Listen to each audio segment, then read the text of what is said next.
A couple of UI tweaks we need to make on our interface are, the first one is when we click on our icon button to toggle the sidebar, we notice that this links or the H tags shrink, and this shouldn't happen.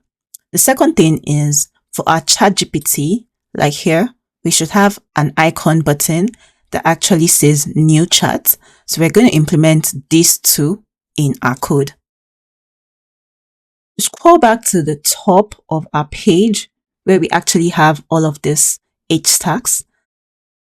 What we want to do is to specify a value of no wrap on our white space style.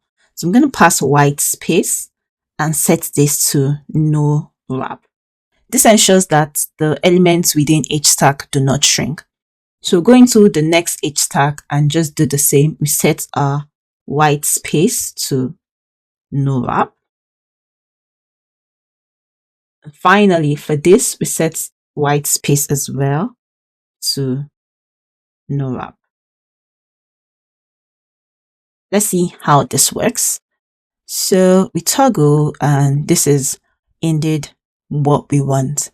And the final thing to do is to add in this icon on the right of our ChatGPT link. So we scroll to where we have ChatGPT, and underneath this, we're just going to add the new chat icon. So I add in new chat icon.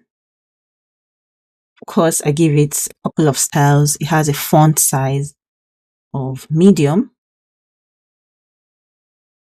a color, and then a hover color.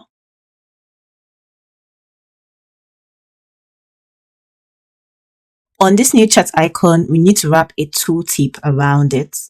So we add a tooltip. I'm just going to wrap it around our new chat icon. Give it the content, new chat. Check out how this looks like in our UI. So we need this to be on the far right, and we only need it to display on hover. So we're going to use an absolute center to position this icon.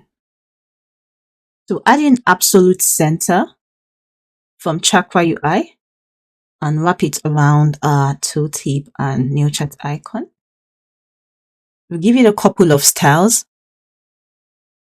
And of course, we want to set the display to none because we only want it to show on hover. So one thing we can instantly do is to also set the position of this H tag to relative. So I'm going to pass in a position right here and set it to relative. And I'm also going to pass a class name as group.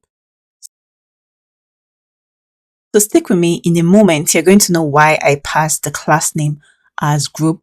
We want to be able to control the hover on the group.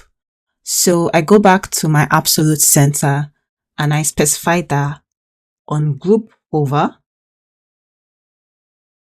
it should then be displayed. So let's see how this looks.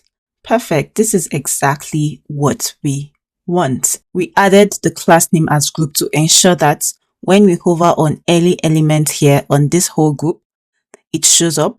And when we do not hover, it sets the display to none. And on hover, the color also changes.